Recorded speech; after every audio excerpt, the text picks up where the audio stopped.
Assalamualaikum warahmatullahi wabarakatuh. We are from Group 11. Let us introduce ourselves. I am Aisyah Rahmadani as Ais. I am Afifah as Azza. I am Annisa Miftahul Jannah as teacher.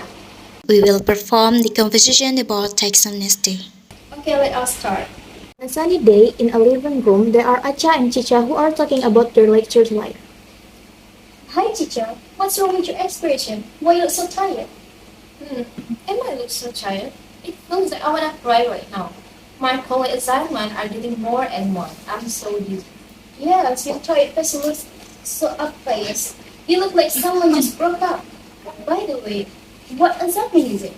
Who knows? I can help you. Tax Amnesty. Do you know about it? I didn't know about the tax before. Wow, what a perfect timing. A couple of days ago, Aisyah and I learned about Tax Amnesty. Thankfully, there's someone I can ask about that Tax Amnesty.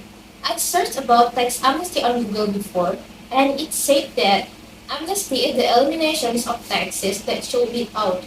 I just know about it because you have learned about it. Can you tell me more about the tax? Of course, I can tell you.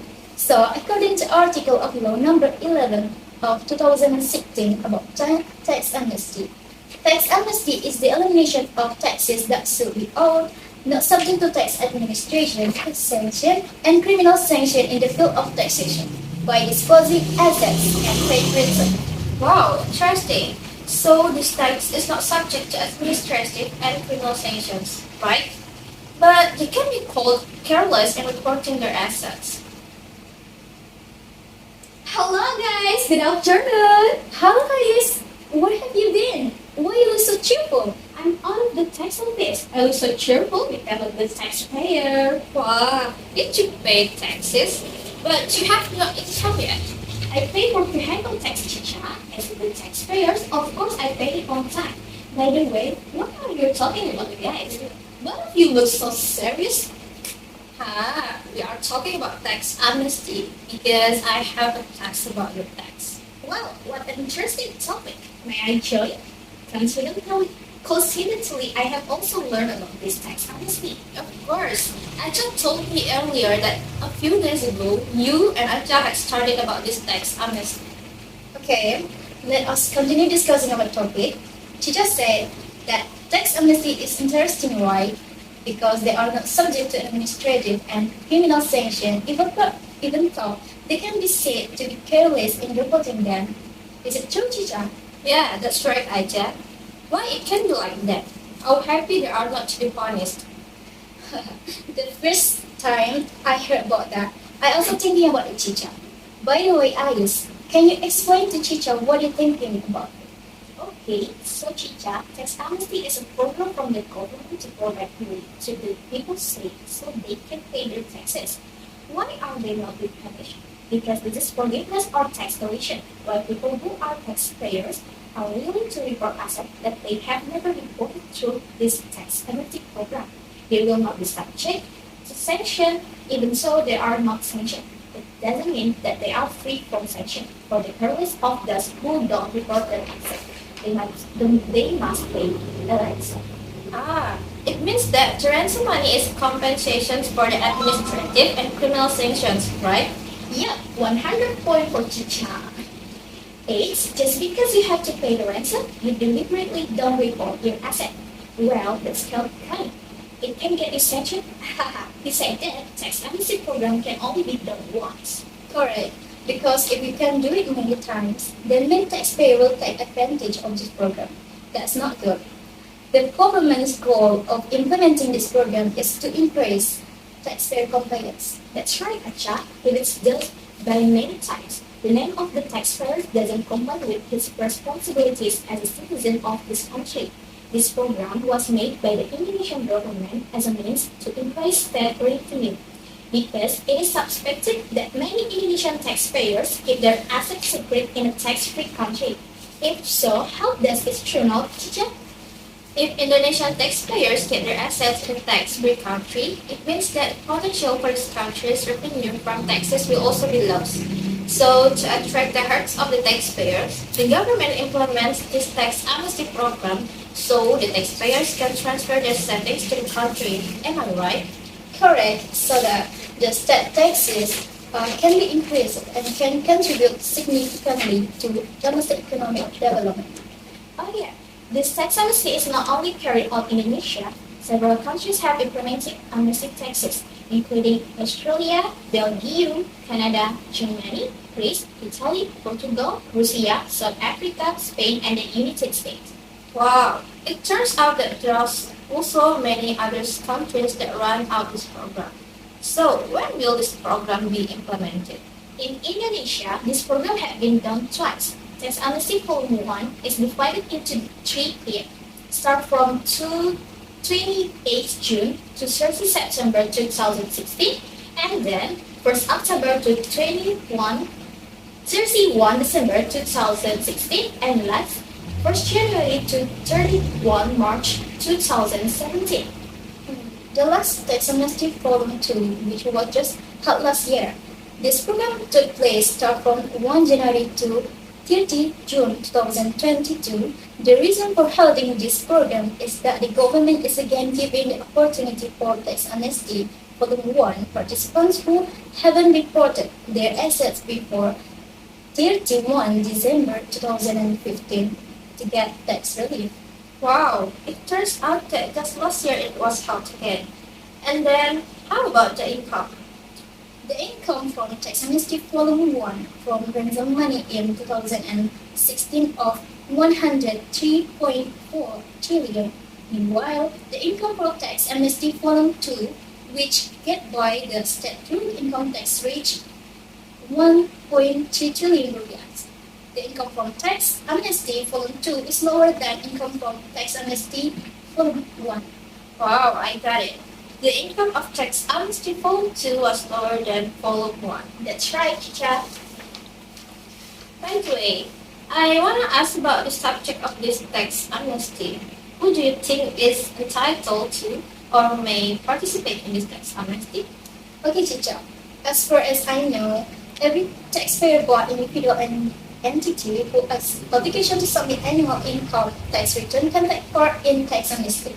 That's true, Azza, but there are some exceptions. For taxpayers who have a case where the case is being investigated or is currently in court process, so they are excluded. For the taxpayers who are serving criminal penalties in the field of taxation, they are also exempt from obtaining tax amnesty. Wow, how lucky those who can take advantage of this program. But I get curious, what are the criteria that must be fulfilled if we want to apply for this tax amnesty? So, there are some criteria that we have to fulfill. First, we must have the taxpayer identification number. Second, pay the ransom. Then we have to pay off all tax arrears. Then pay off the taxes that are not or underpaid. Not only that, we also have to submit the latest income tax return for taxpayers who already have the obligation to submit an annual income tax return. Lastly, we must report the application. Okay, I understand, girls. But do you know how taxpayers register themselves as participants in this tax amnesty program? I know. First, the taxpayer is asked to come to the tax office, then fill out the tax amnesty application form. Don't forget to bring some document like identity card and taxpayer identification number. After that, the taxpayer fills out a statement of asset and pays the ransom to the designated bank. Yes, that's right, Archa. Then the taxpayer asks to return to the tax office to submit the proof of payment of the ransom money along with a statement of asset. From the taxpayer will get a receipt from the statement. Then the taxpayer will get a statement from the ministry stating that you have officially participated in the tax amnesty. The certificate will be received within 10 days from when you submit the tax return to the tax office. Oh yeah, I thought that the ransom money was paid to the tax office, not to the designated bank. By the way, when talking about the ransom money, how is it calculated? Ransom money is calculated by multiplying the rate with the basis for imposition of ransom money. For us to know the basis for imposition of ransom money is calculated based on the value of net assets that have not been or have not all been reported in the latest income tax return. Well, net asset value is a difference between the value of asset minus the value of debt. Based on the regulation, it is 2% in the first 3 months after the law is issued, 4% in the second 3 months period after the law was passed, then 6% for the 7-month reporting period since the law came into force until 31 December 2016. Wow, there were increase from one period to the next. Then how about the ransom payment mechanism? We paid the ransom money to the bank, not to the tax office. Calm down, teacher, we will explain it. Actually, we have been given the convenience to pay the ransom. What convenience is that, Ice? May you explain it? Okay, Chicha. Bank Central Asia, a bank that has been appointed by the government as a bank that is recognized as providing convenience in paying ransom. So, first, please register on the Director General of Taxes website and record data in the same format as the tax payment slip. After that, we will get a 15-digit billing code. After getting the billing code, we can only make ransom payment according to the billing code. We can choose the payment facility offered by the Central Bank Indonesia. If using an automated teller machine, please press the payment menu, then select State Revenue, Capital or Tax. After that, press State Revenue and enter the billing code. Then all we have to do is pay the amount of the ransom that is listed according to the identity that appears. Please save this ransom payment receipt as valid proof of payment. Oh, I got it. So the taxpayers must pay the ransom money in full to the designated per sections paid according to the applicable law. I understand more about this tax amnesty. But actually, there's still a lot I want to talk about with you guys. I'm really curious about this program. Chicha, just ask if there's something you want to ask. Don't worry, if we know, we will try to explain it. Can you dare? Curious like that, right? Yes, teacher. It's fun to discuss things like this anyway. As taxpayer, we can increase our knowledge about taxes and also increase compliance with our obligation as taxpayer.